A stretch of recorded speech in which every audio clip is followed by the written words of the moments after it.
There's a thing that happens sometimes in combat training. Not often, maybe once every few cycles if you're lucky enough to be in the right room at the right time. It's the kind of thing that doesn't get written up in the official academy manuals, and it definitely doesn't make the recruitment brochures. But every cadet who witnesses it remembers it for the rest of their career. Some of them whisper about it years later over ration packs and bad station coffee, on ships far from here, in systems whose names I can't even pronounce properly yet. I was in that room. I watched it happen, and I'm going to tell you exactly what I saw.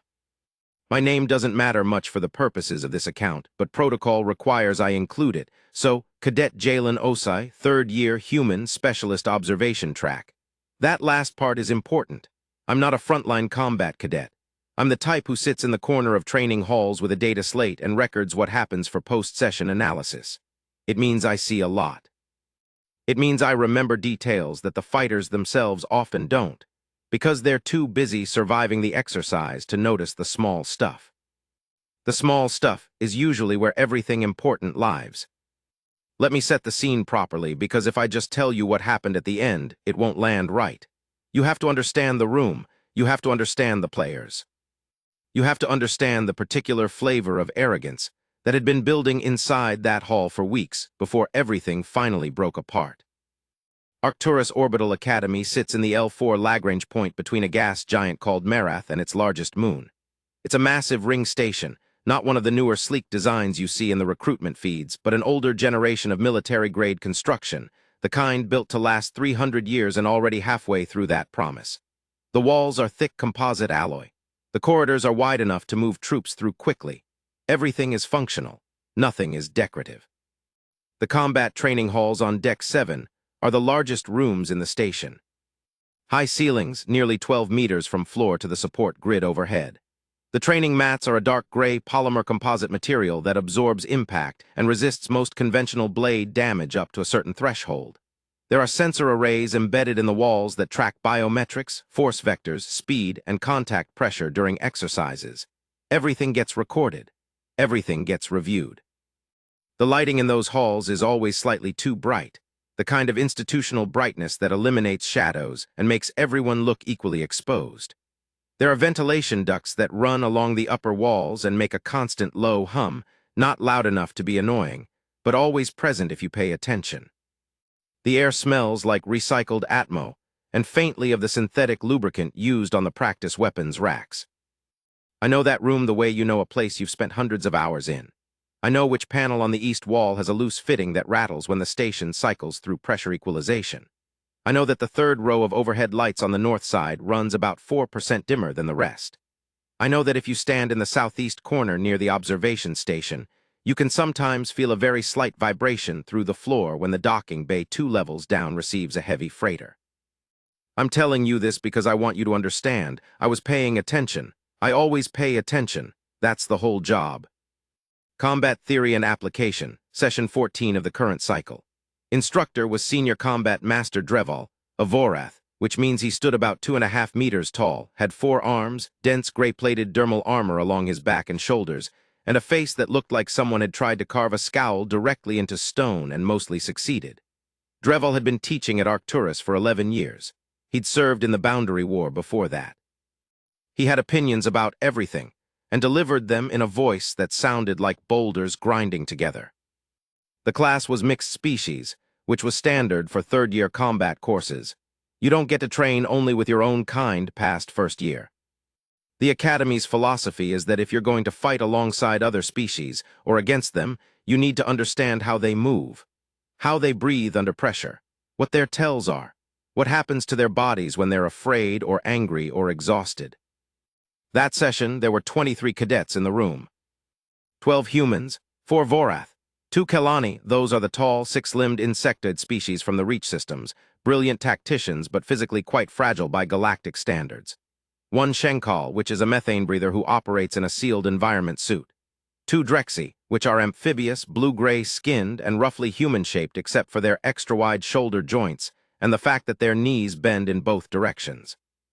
And 1 human girl who wasn't quite human. I mean, she was human. Technically, biologically, genetically, full human, Homo sapiens, same as me, same as the 11 others in the room. But she was from Kestara, and that changes everything. If you don't know what Kestara is, I'll explain briefly, because this entire story doesn't make sense without that context. Kestara is a planet in the outer systems, far enough from the galactic core that it only got a proper survey about 60 years ago. It's classified as a Deathworld by the Galactic Survey Commission, which is a formal designation meaning the planetary environment is actively hostile to most sapient life at all times. The GSC has a whole tiered classification system for this. Most habitable planets sit somewhere around threat level 2 or 3, some dangerous fauna, some challenging weather, manageable with basic preparation. Kestara is a threat level 8.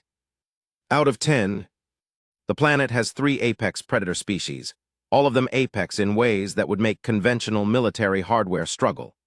The atmospheric chemistry produces periodic toxic event windows during seasonal cycles where the air itself becomes lethal without filtration. The tectonic activity means earthquakes are a regular feature of daily life rather than a disaster. There are fungal bloom events that can strip organic material from metal and bone alike if you're caught in the wrong valley at the wrong time. The oceans are not swimmable. The large herbivore population, which you'd think would be the safe part, have evolved physical defenses that include natural armor plating, chemical spray mechanisms, and in the case of the Drevhaste, a species roughly the size of a large ground transport, the ability to produce a localized electromagnetic pulse that fries unshielded electronics. Kestaran settlers, the humans who chose to live there, who built colonies there, who raised families there, adapted. Not genetically, not in one generation, but culturally, physically through conditioning, cognitively through necessity. They developed a relationship with violence and danger that most of the galaxy finds genuinely difficult to comprehend. Not aggressive, not trigger-happy, something more fundamental than that. They developed the instincts of creatures that have never, not for a single day, lived in an environment that wasn't trying to kill them. You can't train that into someone, not really. You can approximate it with enough years of hard work. But the Kestaran kids who grow up there have it in their reflexes before they can properly articulate language. It's in the way they breathe. It's in the way they hold their center of gravity. It's in the way their eyes move in a room. Her name was Mara Voss. She was 21 years old, 5 feet and 7 inches tall, medium build, not what anyone would describe as imposing on first glance. Light brown skin, dark hair kept in a tight braid that she'd wrapped twice around itself and pinned flat against her skull in a way I'd seen Kestaran cadets do before, because loose hair is a liability on a Deathworld where things grab. She had quiet eyes. Not blank, not cold, just quiet. The kind of eyes that are always looking at the whole room without making it obvious. She'd been in combat theory and application for 6 sessions when the incident happened. In those 6 sessions, she'd said maybe 40 words total, all of them in direct response to Dreval's questions. She didn't socialize much. She ate with 2 other Kestaran cadets from a different section, sharing what looked like dense, aggressively practical ration arrangements. She trained hard during the physical exercises, but she didn't show off. She didn't grandstand. She just did the work quietly, efficiently, and then went back to her corner. Most people hadn't really noticed her yet. Talvik had. Cadet First Class Talvik Oren was a Drexy. 3rd year, combat specialist, and the kind of person who understood very precisely how much authority his academic standing gave him and chose to exercise it at every available opportunity. He was physically impressive, even by Drexy standards, broad across the shoulders, with the characteristic double-jointed structure that gave Drexy fighters their exceptional rotational power in throws and grappling sequences. He had iridescent blue-gray skin, darker along the collar ridges, and he moved with the deliberate confidence of someone who had never lost a formal match inside this academy. He hadn't, that was the thing. His record was real. 31 formal matches across 3 years, not a single loss. He held the academy record for fastest submission time in the intermediate division. Dreval, who was not easily impressed, had used Talvik as a demonstration partner on multiple occasions. Talvik knew all of this.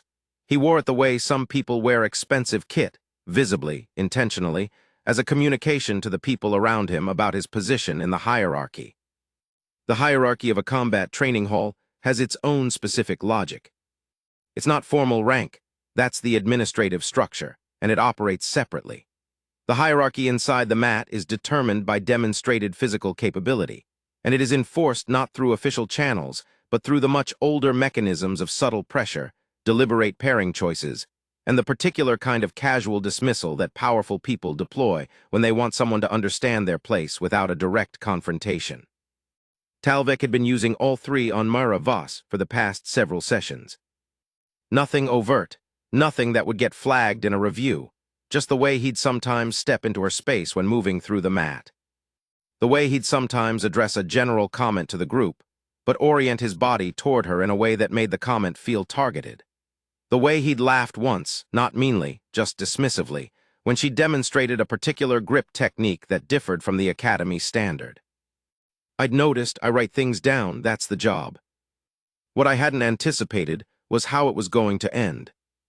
Session 14 began with the standard warm-up sequence, 30 minutes of structured movement exercises, joint mobilization, and the footwork drills that Deathworld ran every single session without variation because, as he'd explained in his grinding boulder voice during orientation, footwork is the foundation of everything and he didn't care how many times you'd done it.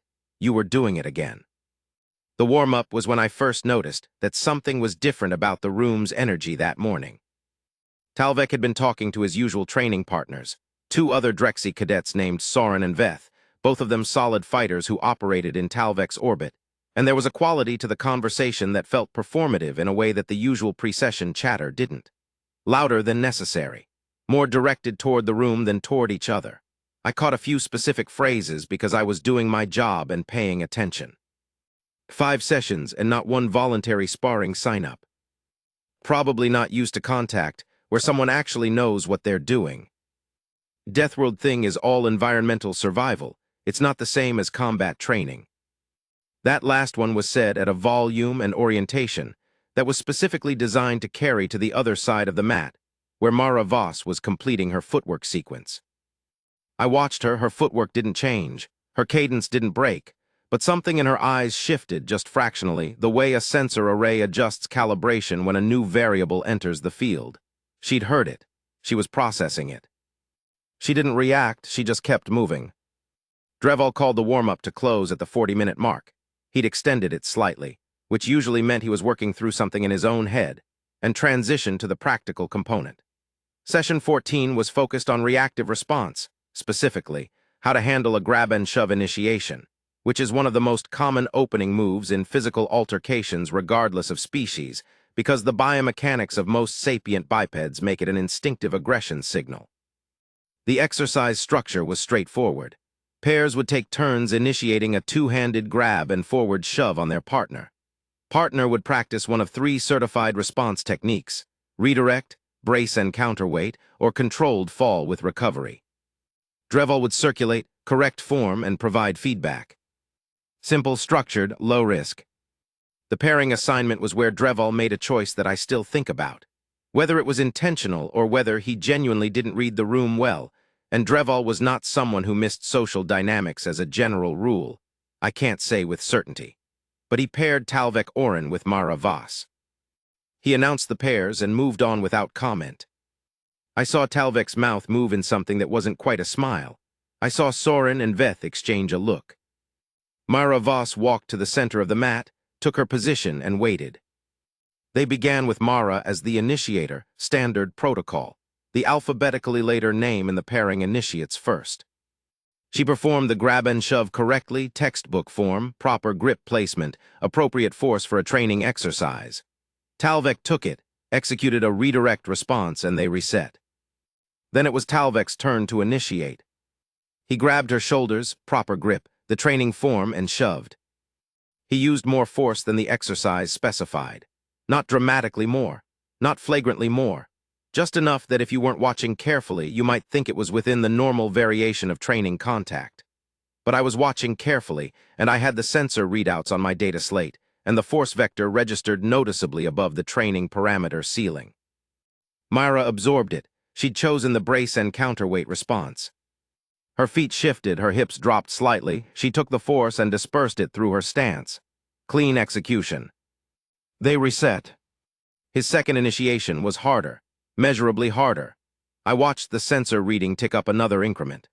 The forward shove had rotational force added to it this time, a slight twist at contact that the training parameter explicitly excluded because it shifts from a controlled exercise into a technique with real impact potential. Mara took it, braced, held, reset. The third one was not an exercise.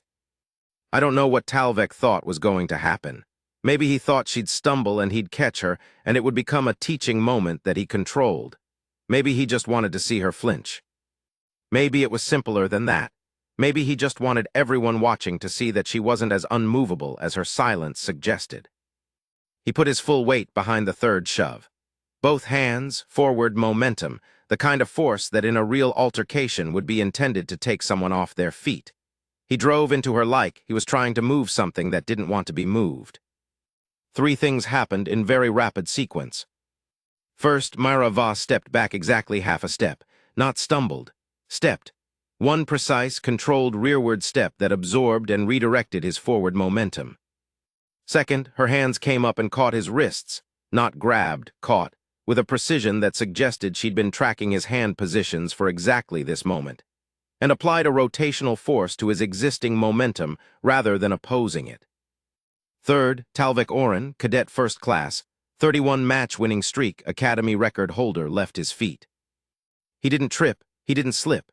He went airborne, not high, not dramatically, but genuinely, unmistakably airborne, and landed on his back on the training mat with a sound that was less like a controlled training fall and more like a substantial object being dropped from a short height.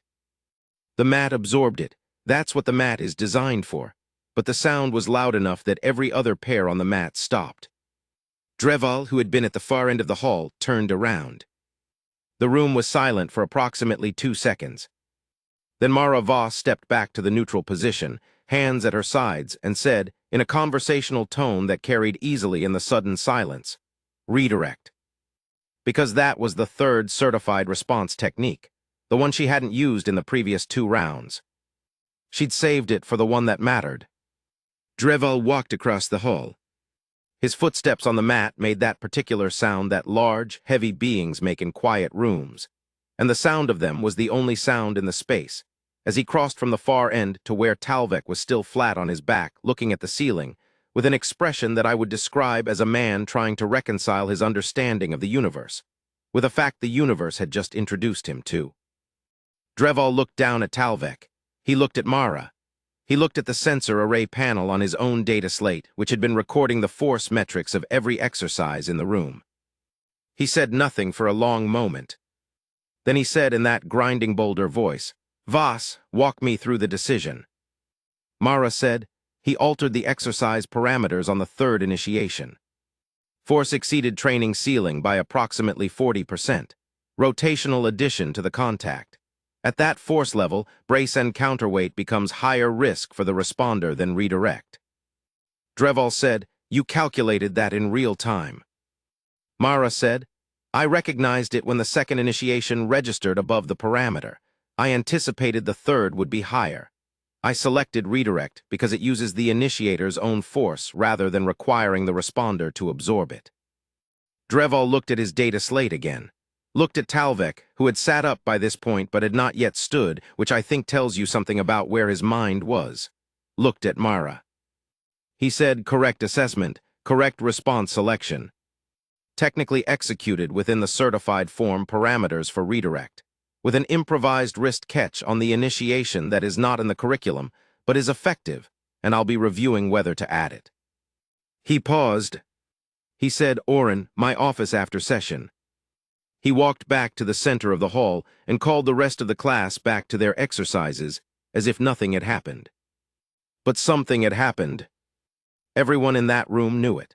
The 23 cadets who'd been on that mat had all seen the same thing, and what they'd seen was going to travel through the Academy's social network at a speed that rivaled conventional communications. By dinner that night, cadets from 3 other sections would be asking people who'd been in the room to describe exactly what had happened.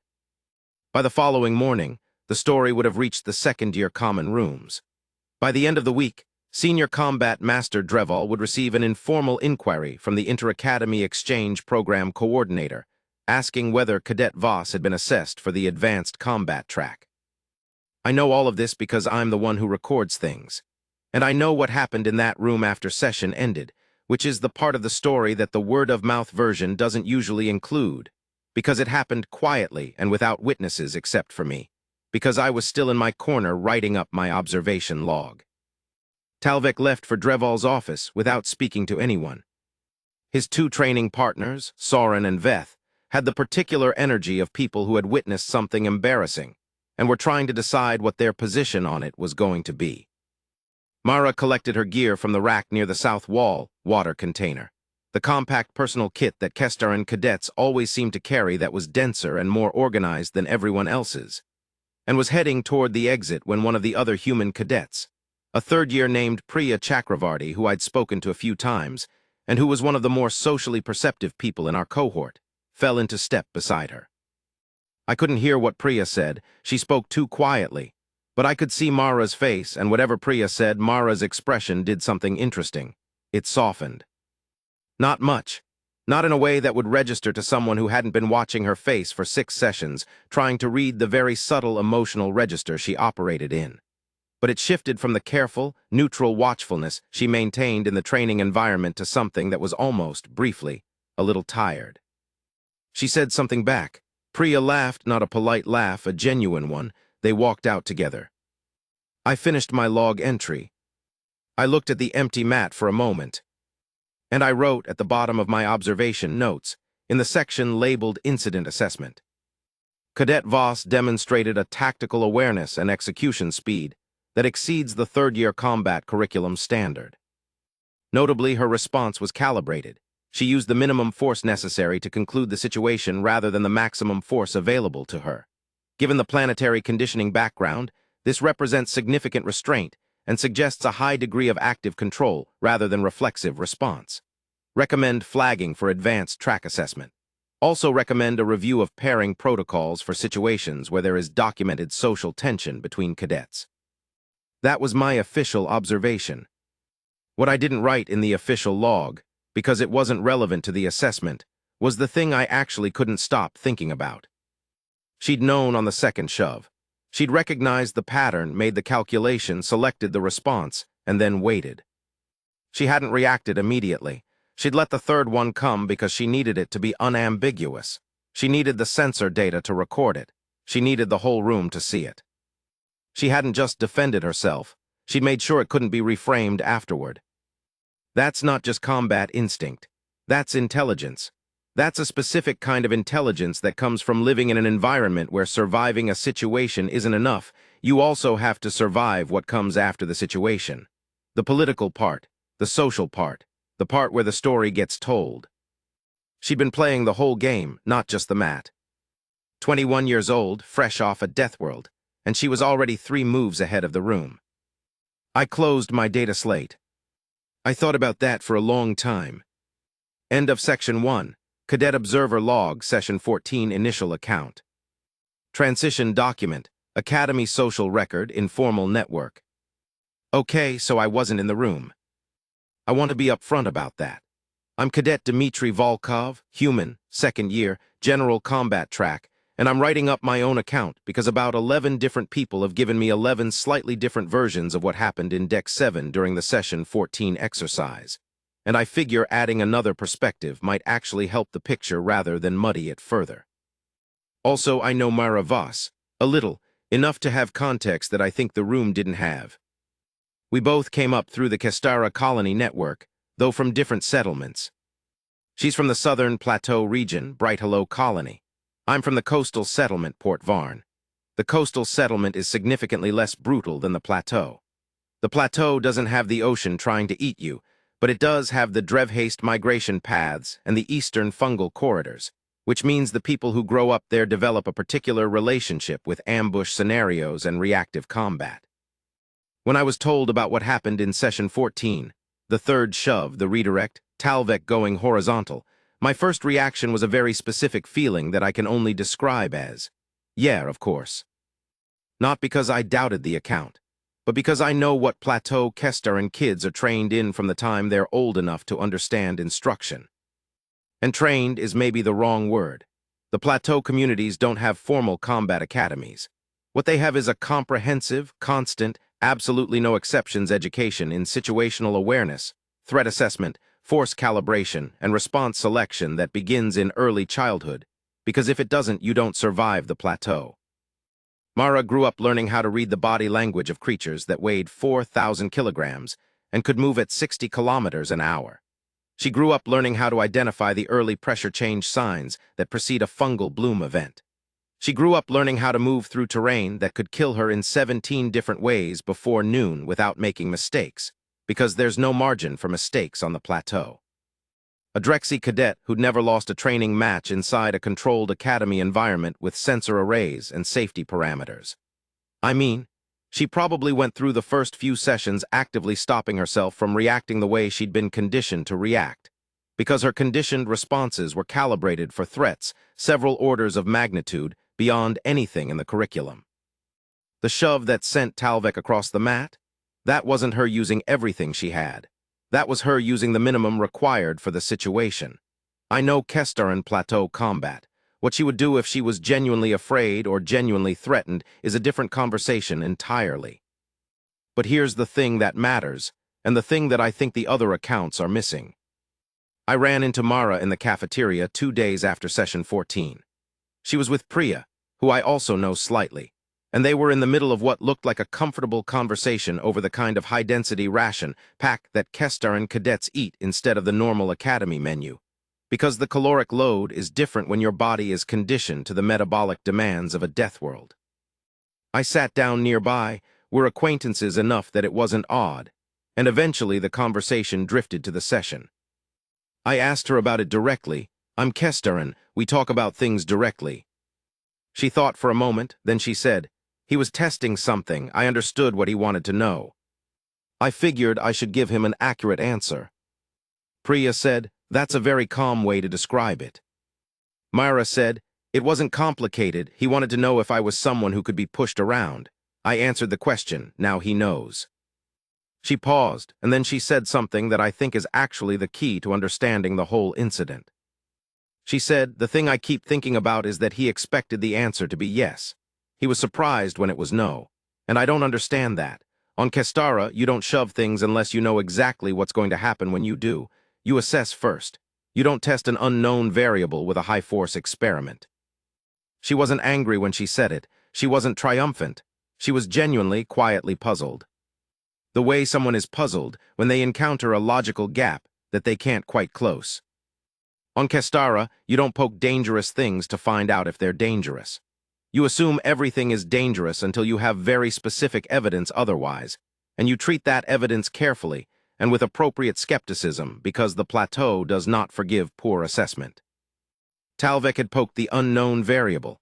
On a Deathworld, that was the last mistake you made. Here, it just meant he spent an afternoon in Dreval's office. He's lucky it was a training mat, I said. Myra looked at me. Yes, she said, he is. And she went back to a ration pack. I'm filing this not because it's required by the incident protocol. The force parameter exceedance by Cadet Oren is a minor training violation and has been addressed through the standard counseling procedure. But because I think the academic record should contain an accurate account of what happened in session 14, and the standard incident form doesn't have fields for the things I want to document. Cadet Mara Voss demonstrated, under informal pressure and a deliberate provocation, a response capability that I have not seen at this level in 11 years of teaching at Arcturus.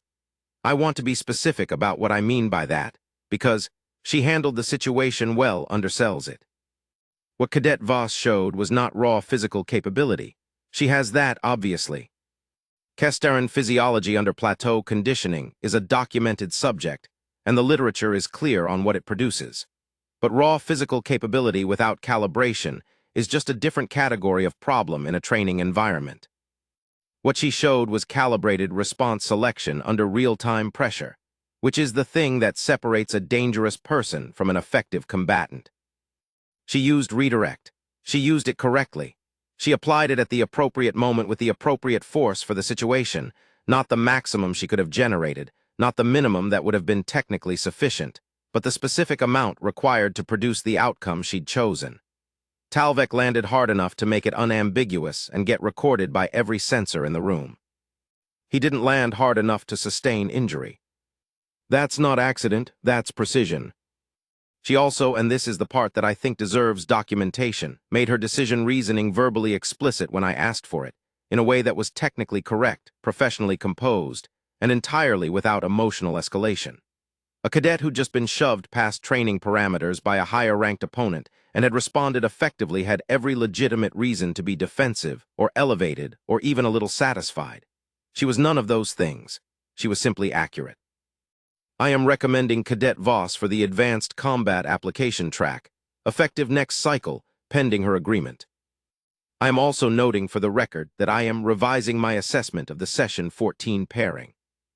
I did not anticipate the sequence of events that occurred. I should have. I had access to sufficient observational data. I missed it. That is on me, and I've noted it in my own performance review. What I am not going to do is pretend that the outcome of Session 14 was a problem. It wasn't. It was, in fact, exactly what combat training is supposed to produce. An accurate demonstration of what happens when a practitioner's actual capability is tested by someone who has mistaken controlled environment performance for a full picture of another person's ability. Talvek Oren is a very good training fighter.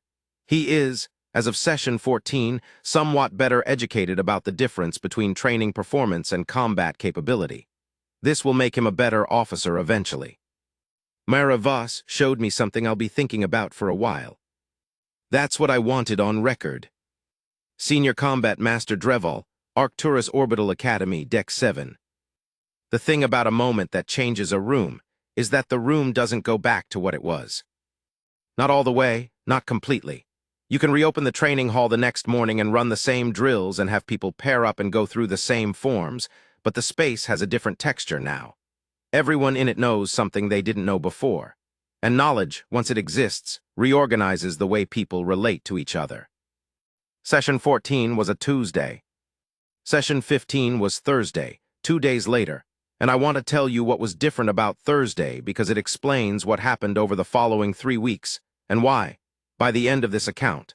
The Combat Theory and Application cohort on Deck 7 looked significantly different than it had at the beginning of the cycle. Thursday morning, I arrived at the training hall 20 minutes early. That's my habit. I like to have my observation station set up, data slate calibrated, sensor array access confirmed before anyone else arrives. It gives me a few minutes of the room being empty, which is useful for baseline calibration, and also just because I find it useful to have a moment of quiet before the variables start adding themselves. Myra Voss arrived 18 minutes before session start. She was the first cadet there, which surprised me. In the previous sessions, she'd arrived approximately 5 minutes before the bell, in a pattern consistent with someone who runs their morning efficiently rather than someone who builds in extra buffer time. Early arrival is either the habit of anxious people or the habit of people who want the room to themselves for a reason. She didn't seem anxious. She went to the center mat, took off her training boots in the Kestaran fashion, setting them heel to heel, toes out. The placement habit that apparently indicates to other Kestaran cadets that you intend to keep that space. And she began running through a movement sequence that was not in the Academy curriculum. I know the Academy curriculum, all of it every section, because my job involves tracking deviations from it. What she was doing wasn't from any of the certified training libraries. It was from Kestara. It had to be. The movement vocabulary was completely distinct, a lower center of gravity than the Academy standard rooted hip positioning, a particular fluid connection between defensive and offensive movement that didn't separate the two into distinct phases the way the curriculum did. She was moving in a way that suggested the concepts of defending and attacking were not sequential in her training framework. They were simultaneous. Every defensive position flowed directly into an offensive capacity, and every offensive movement was structured to return to a defensive foundation. I watched for the full 18 minutes until other cadets started arriving. She didn't perform it. She wasn't showing off. She didn't even glance toward my observation corner, which is in the southeast of the hall, and people sometimes forget I'm there, but she clearly knew I was there and had simply incorporated my presence into the room as a non-variable. She just moved, quietly, focused, like she was doing maintenance, checking that something she relied on was still properly calibrated. When the other cadets began coming through the door, She picked up her training boots, put them back on, and went to the edge of the mat to wait. Talvek was not at session 15. His counseling with Deathworld after session 14 had presumably included a recommendation of some kind, and whatever that recommendation was, it resulted in his scheduled transfer to an alternate session section for a period of review. That's the standard process when a force parameter exceedance involves a significant rank differential between the cadets. It's framed as a scheduling adjustment, not a formal sanction, but everyone knows what it means. Soren and Veth were there. They were quieter than usual. Something had shifted in the social architecture of the room. The particular hierarchy that had existed before session 14, the one where Talvek's performance record created a gravitational field that everyone else oriented around, was not gone, exactly, but it had lost its certainty. A hierarchy based on unbroken performance only holds as long as no one has information that challenges the performance record. Everyone in that room now had that information. What they were doing, in the way that social groups do, was reassessing. Not loudly, not through any kind of formal conversation, just through the small choreography of who stood near whom, who made eye contact with whom, the tiny negotiations of social positioning that happen in the first few minutes of any group gathering before the official activity begins. I watched Priya Chakravarti walk across the mat and stand about a meter from Mara Voss. She didn't say anything immediately. She just positioned herself there in the quiet way of someone making a social statement through physical presence rather than words. After a moment, Mara glanced sideways at her. Priya said, "You eat rations for breakfast." Mara said, "Yes." Priya said, "I eat rations for breakfast too. Normal food doesn't quite do it." Mara said, "What's your planetary background?" Priya said, "Daruna, threat level 6. My grandmother used to say that breakfast needed to have enough calories to survive lunch in case lunch tried to kill you." Mara was quiet for a moment. Then she made a sound that was, I'm almost completely certain, a very quiet laugh. Priya was also from a Deathworld. Threat level 6 is not 8, but it is solidly in the planet is actively trying to murder you category. And Priya had apparently identified in Mara's bearing and habits the signature of someone shaped by that experience, and had been waiting for the right opening. Rations for breakfast, that was the code. By the end of session 15, they were partnered for the practical exercise. Mara requested it specifically, which was the first time she'd made any kind of voluntary social initiative in the class. Deathworld paired them. He didn't react visibly to the request, but I noticed he didn't hesitate either. What I want to tell you about now is the next 3 weeks, because they constitute the actual story that session 14 was only the beginning of. Talvek returned to the session on the 3rd week. He'd been in mandatory review sessions during his absence, working with a different combat instructor on technique, and based on what I heard through the Observer Network, on what the Academy's counseling staff call competitive motivation recalibration, which is their formal phrase for helping a cadet understand the difference between training to improve and training to dominate, and why the latter tends to produce exactly the kind of error he'd made. I don't know what he learned in those sessions. I wasn't there, but I know what he looked like when he came back. He looked smaller. Not physically, he was the same height, the same shoulder width, the same double-jointed Drexy frame. But the particular quality of largeness that comes from absolute confidence had been replaced by something more careful. He moved through the door with the energy of someone who is paying attention to the room's reaction to them, rather than someone who assumes the room will react the right way and doesn't need to check. He set up in the east section of the mat, away from where Mara and Priya had established their default positions in the northwest. Deathworld ran session 17 like any other session. The practical component was combination response work, sequences of 2 or 3 techniques strung together, which is harder than single technique exercises because it requires the practitioner to be processing the next option before they've finished executing the current one. He assigned pairs through a rotation system rather than choice-based pairing, cycling through the roster systematically. The rotation eventually put Talvek and Mara together. The room knew it was happening before they stepped onto the shared mat space. I saw it in the small adjustments everyone else made, exercises slowing slightly, bodies orienting in ways that maintained plausible focus on their own work while creating clear sightlines to the center. Talvek and Mara squared off. He didn't do what he'd done in session 14.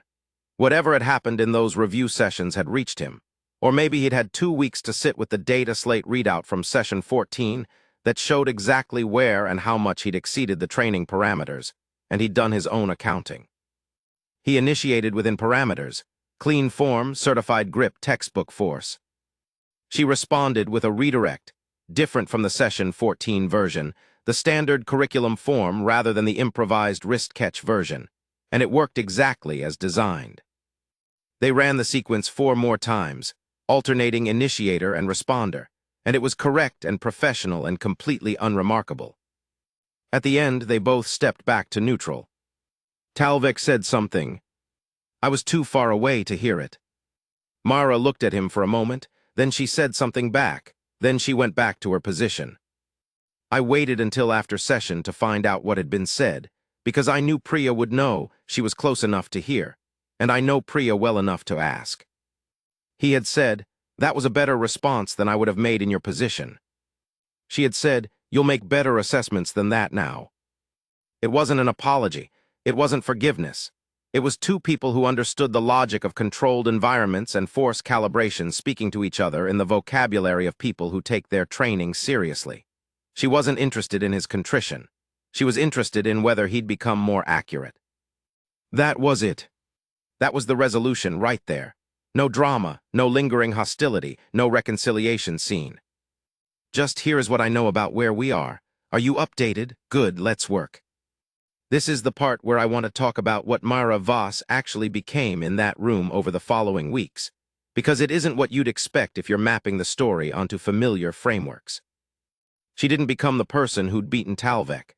That story would write itself as, previously unrecognized talent gets tested, demonstrates capability, earns respect, becomes a respected fighter in the social hierarchy. That would be the satisfying narrative arc, and it would be complete enough. But that's not what happened. What happened was more complicated and ultimately more interesting. After session 14, people started actually watching her in exercises.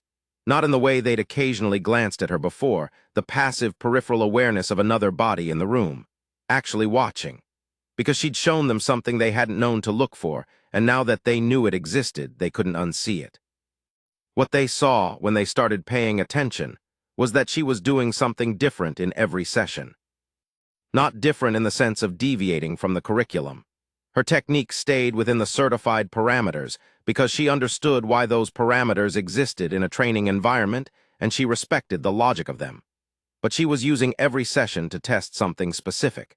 Different grip placements within the allowed range. Different foot positioning at the start of a response. Different timing on when she committed to a technique choice. She was running experiments. Every session was a data collection exercise. I started tracking it in my observation notes. Over the course of the remaining sessions in the cycle, I identified 17 distinct variables she was systematically testing across the certified curriculum. She wasn't doing it randomly.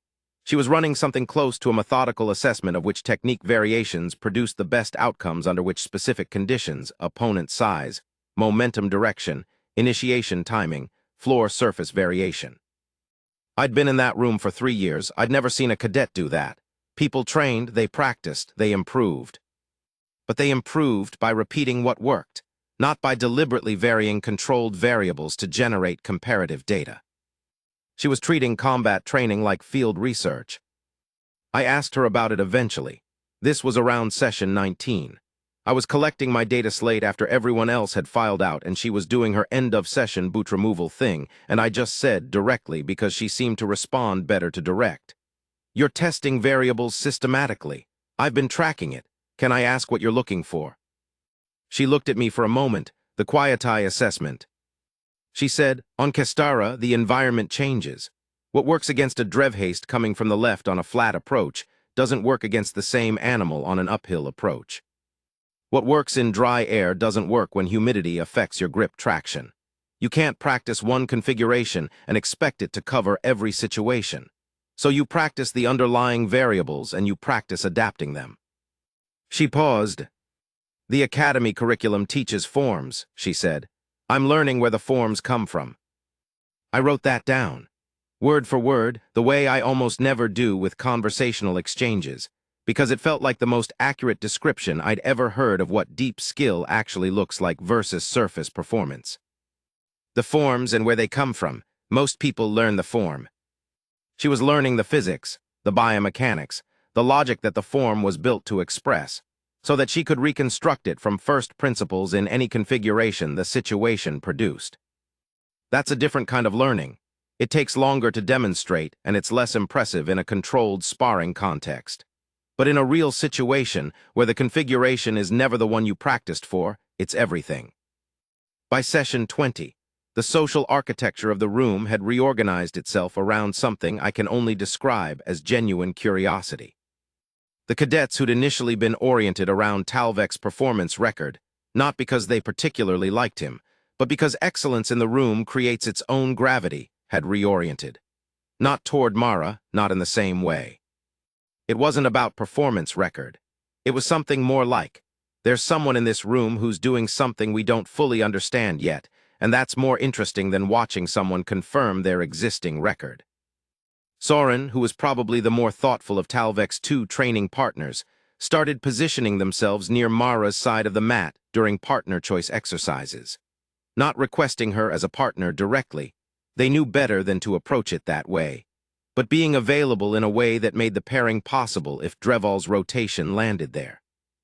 When the rotation did land there, in session 21, Soren was professional and focused. I watched Mara assess the first initiation carefully.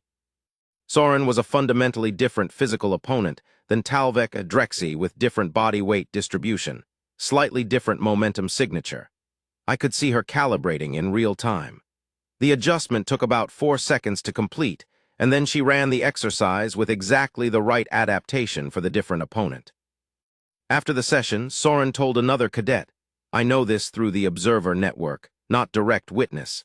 That training with Mara was the most interesting exercise they'd had all year, because you could see her actively thinking, actively adapting, rather than executing rote forms. It makes you think harder too, Soren said. Because you know she's paying attention to things you might not be paying attention to yourself. The end of the cycle brought the formal assessment exercises. Every cadet is evaluated in a structured sparring sequence against a randomly selected series of opponents, with Dreval and 2 additional observers scoring on technique, decision-making, and adaptability. I'm going to tell you how Mara placed in the assessment without making it into a dramatic reveal, because it wasn't actually about placement. She placed 4th in the class. Out of 23 cadets, 4th, Talvek placed 2nd. 2 of the Vorath cadets placed above her as well. And here's why that's interesting rather than anticlimactic. She placed 4th because the assessment is scored on certified curriculum technique, and while her technique was impeccable, it wasn't always the highest raw force output, because she wasn't optimizing for force, she was optimizing for calibration.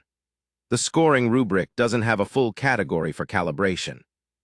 It has one for technique and one for adaptability, and she scored maximum on both, but it doesn't have a category for correctly selected the appropriate level of force for the specific situation, because that's a harder thing to score in a controlled assessment. Dreval noted this in his assessment feedback, publicly in the debrief session. He said, the scoring rubric is a tool, and like all tools it has a specific purpose and a corresponding limitation. What I want cadets to understand from this cycle's assessment is that the highest scoring cadet is not necessarily the most effective combatant in all contexts, and the way I mean that specifically is, look at the calibration data. Cadet Voss's force output numbers are not the highest in the class. Her outcome effectiveness numbers are tied for first. He let that sit for a moment. The distinction between those 2 data points is the entire lesson of this cycle. 3 things happened in the week after the formal assessment. The first, Mara Voss received her formal notification of selection for the Advanced Combat Application track, effective the following cycle. I know because she showed it to Priya in the cafeteria, and I happened to be nearby and Priya made a sound that was considerably louder than Mara's reaction, which was to read the notification twice, put her data slate away, and go back to her ration pack. The second, Talvek Oren requested a voluntary training session with Mara, not a formal session, an informal practice arrangement that cadets can establish between themselves. She agreed. I found out about this from the session log because informal training arrangements are still tracked for safety purposes, They met twice in the training hall during open access hours. I wasn't there. I don't know what happened, because the sensor arrays record biometrics but not audio, and neither of them mentioned it to anyone I had access to. What I can tell you is that Talvek's technique assessment in the following cycle showed measurable improvement in his calibration metrics, specifically in force output selection. Not dramatic improvement, but consistent, identifiable movement in the right direction. Make of that what you will.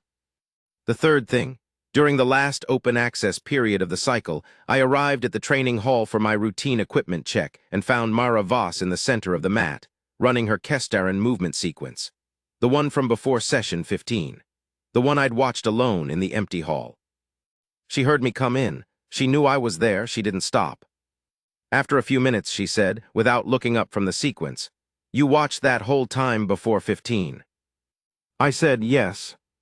She said, what did you think? I said, I thought it looked like something I'd never seen before. I thought it looked like it was designed for situations where the environment was a variable rather than a fixed condition. She was quiet for a moment, still moving. She said, that's exactly what it is. I said, will you still be running it, next cycle in the advanced track? She said, I run it every day. I've run it every day since I was 8 years old. It's not a training exercise, it's maintenance. She finished the sequence and came to rest in the standing position. She said, you write everything down. Your observation logs. I said, that's the job. She said, will you write this down? I said, which part? She thought about it. She said, the part where it's not about the mat. It was never about the mat. The mat is just where you practice what you already are. I wrote it down. I'm writing it now. I'm going to give you one more perspective on this, because I think it completes the picture in a way that the training hall accounts don't quite reach. My name is Cadet Anya Rivsova, human, first year, and I wasn't at Arcturus during session 14. I transferred in at the start of the next cycle. So everything I know about what happened, I know from the version that had been circulating for 3 months by the time I arrived. What I heard was, Deathworld girl put a cadet first class into the mat in combat class after he shoved her. Story told in about 4 sentences. Punch line built in. The version you hear from third parties always has a shape, setup, escalation, satisfying reversal. That version was everywhere when I arrived. It was the kind of story that gets told because it has a clean narrative logic, and clean narrative logic is satisfying in an environment where most of the things that actually happen are complicated and messy and don't have clear punch lines. What I actually found when I arrived was more interesting than the story I'd heard. I found a training hall with a specific social atmosphere that I didn't have context for at first. I found a class of cadets in their second session of the new cycle who had a different quality of attention than I'd seen in other sections. Not just attentive, aware. Like they'd been in a room where something had happened that had adjusted the way they understood what the room was for. I found a cadet named Priya Chakravarti who introduced herself on my first day and asked, in a completely matter-of-fact way, what my planetary background was. I found 2 Drexy cadets who trained with a humility that I later learned was post-session 14 acquired rather than innate. I found a senior combat master who talked about calibration the way other instructors talk about power. And I found Mara Voss. She was in the advanced track by then. She only appeared in the general session occasionally for cross-track exercises that Dreval ran once a week. I watched her in those sessions. I watched what she did, and I watched how the room responded to her being in it. The room didn't respond to her the way rooms usually respond to someone with a reputation. It wasn't the attention you give to a fighter with a good record. It was more like, the room got quieter when she was in it. Not out of intimidation, not exactly. More like the way any environment gets quieter when it contains something that the people in it are genuinely trying to learn from. She didn't teach, she didn't explain herself. She just trained, the way she always trained, with that quality of active thinking that Soren had described, the visible processing, the continuous adaptation, the sense that she was working on something that hadn't been fully solved yet and probably never would be. I introduced myself to her in week 3 of the cycle. She was eating a ration pack by herself in the cafeteria. Priya was in a different session slot that day, and I sat down and told her directly that I'd heard the Session 14 story before I arrived, and I wanted to know what actually happened. She looked at me with those quiet eyes for a moment. She said, "What version did you hear?" I told her. She nodded. She said, "Most of that is accurate." I said, "The part I always wondered about, why didn't you react earlier? On the second shove, you knew. Why wait for the third?" She said, "Because a pattern is 2 points. 3 points is a pattern I can explain to anyone who asks." She ate a bite of ration. She said, "On Kestara, when you encounter something that might be a threat, you don't act on one data point. One data point could be chance, misread, coincidence. 2 is possible correlation. 3 is evidence. I wasn't going to do anything about one data point or 2. I needed 3. She looked at me and she said, "It's not a fighting principle, it's a survival principle. The distinction matters." I've thought about that a lot since then. The distinction between a fighting principle and a survival principle. Fighting principles are about winning encounters. They're about technique, force output, strategic selection, competitive edge. They're what academies teach because academies are optimized for producing the best fighters. Survival principles are something older. They're about accurately reading situations, collecting enough data before acting, choosing the minimum effective response rather than the maximum available one, accounting for what comes after the situation ends, not just the situation itself. Mara Voss had grown up on a Deathworld where survival principles were not philosophy, but requirement. She'd absorbed them so completely that they'd become her baseline, the way she processed information, made decisions, calibrated responses. And when she stepped into an academy combat hall, she brought those principles with her, running underneath the curriculum like a deeper layer of programming. The shove that Talvek gave her had registered not as a combat situation, but as a 3-point survival problem. Point 1, behavior pattern suggesting potential threat. Point 2, pattern confirming itself. Point 3, threshold reached for decisive response. And her response was proportionate, precise, and designed to produce information that could be clearly shared with the room and the sensor array so that the situation could not be misrepresented after the fact. She didn't win a fight. She managed a threat, resolved it efficiently, and made sure the resolution was legible to every observer present. There's a version of the story where she's a hero. There's a version where she's formidable. There are versions where she's intimidating, inspiring, cautionary. People have told this story in all of those keys. But I think the most accurate version, the one that actually explains everything, the sequence of events, the choices made, the outcomes produced, is the simplest version. She was from a Deathworld. She knew how to read a situation. She waited for enough information to be certain. Then she acted proportionately, deliberately, and made sure the action served a purpose beyond the immediate moment. Everything else followed from that. What happened to the room is what happened to every room Mara Voss was in after that. It got a little more honest. Not because she demanded it. Not because she preached anything or made speeches or positioned herself as a corrective to whatever was wrong. Just because she was there, doing what she did, in the way she did it, and the people around her found themselves held to a standard they hadn't explicitly agreed to but couldn't pretend they hadn't noticed. She walked into Session 14 as a quiet cadet from a Deathworld that nobody had bothered to actually think about. She walked out of that cycle as someone who had, without particularly intending to, demonstrated to 23 cadets and 1 senior combat master that most of what they thought they understood about preparation, performance, and capability had been indexed to a set of assumptions about what preparation looked like. Kestaran preparation looks like this, every morning before anyone else arrives, running the sequence that you've run since you were 8 years old, not because the session requires it, because maintenance is non-optional on a Deathworld, and some habits are so deeply ingrained that the environment changes but the habit doesn't. The mat changes, the academy changes, the species around you change. The bones of the thing don't change. She knew that from the inside, in a way that no curriculum could have taught her and no instructor could have assessed. The mat just showed everyone else that she knew it. The last time I saw Mara Voss at Arcturus before she transferred to the Advanced Tracks Independent Study module, which meant she was gone from the General Hall except for occasional cross-track days, was during an open training session near the end of the cycle. She was in the center of the mat, running the sequence. The hall had about 12 cadets in it for their own practice. Over the course of maybe 10 minutes, without any coordination, without anyone saying anything, the 12 cadets who'd been running their own exercises found themselves at rest at the edges of the mat. Not watching in an obvious way, just present, orienting naturally toward the center of the room without performing the fact of doing so.